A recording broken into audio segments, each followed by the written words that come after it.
तो दोस्तों, जैसे कि मैंने बताया कि ये बाबा की कहानियों का हफ्ता है, तो उसी क्रम में आज सुनते हैं तीसरी कहानी, जो कि एक शिकारी की है। तो चलिए शुरू करते हैं आज की कहानी। एक शिकारी जंगल में शिकार करने गया, लेकिन दिन से रात हो गई, उसे कोई शिकार नहीं मिला। तभी सामने से खूंखार शेर दिखा। शिकारी ने सोचा, अब तो ये मुझे खा जाएगा। वो फटाफट एक पेड़ में चढ़ गया। बेचारा भूख के मारे उसका बुरा हाल था। शेर इधर उधर घूम के चला गया, लेकिन शिकारी अपने ख्यालों में खो गया। घर जाकर बीवी पूछेगी क्या लाए खाने को, तो उसे क्या बताऊंगा, बच्चे भी भूखे होंगे। उसे याद आया, आज सुबह से उसने भी कुछ नहीं खाया। वो सोचता जा रहा था और पेड़ के पत्ते नोच नोच कर फेंक रहा था।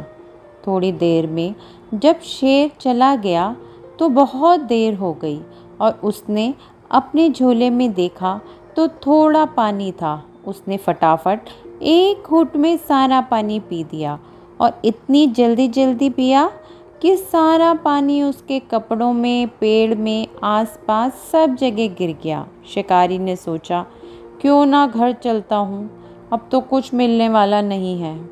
तभी उसकी नज़र पेड़ के नीचे रखे शिवलिंग पर गई, जिस पर उसका पानी और थोड़े पत्ते जो उसने फेंके थे गिरे हुए थे, और एक सोने का लोटा शिवलिंग पर पानी गिरा रहा था। शिकारी को लालच आ गया, चलो इस लोटे को बेचकर ही पैसे कमा लूँगा। लेकिन लोटा बहुत ऊपर लटका था और उसका हाथ वहाँ तक जा नहीं रहा था।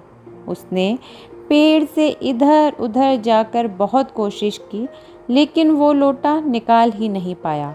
उसने सोचा, अगर मैं शिवलिंग पर चढ़ जाऊं तो ये लोटा निकाल सकता हूँ, और वो शिवलिंग पर चढ़कर लोटा निकालने लगा।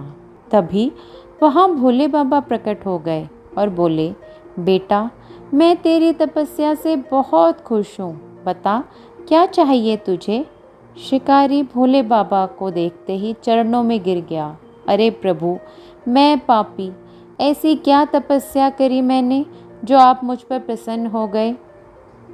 भोले बाबा बोले, आज शिवरात्रि के दिन तू दिन भर भूखा प्यासा रहा, फिर तूने जल और बेल पत्र मुझ पर चढ़ाई, और इस पर भी जब मैं नहीं आया तो तूने खुद को ही मुझ पर चढ़ा दिया।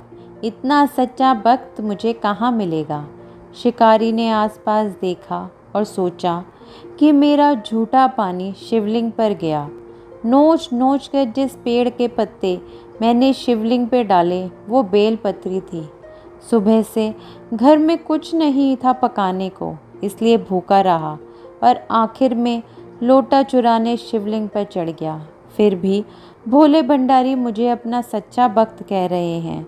उसके आंसू रुकने का नाम ही नहीं ले रहे थे और उसने प्रभु की भक्ति पर सारा जीवन न्यौछावर करने का प्रभु से वरदान मांग लिया। तो आज की कहानी बस इतनी सी, और ऐसी ही कहानियों को सुनने के लिए इस चैनल को लाइक, सब्सक्राइब और शेयर करना ना भूलें, और इंतज़ार कीजिए मेरी अगली कहानी का।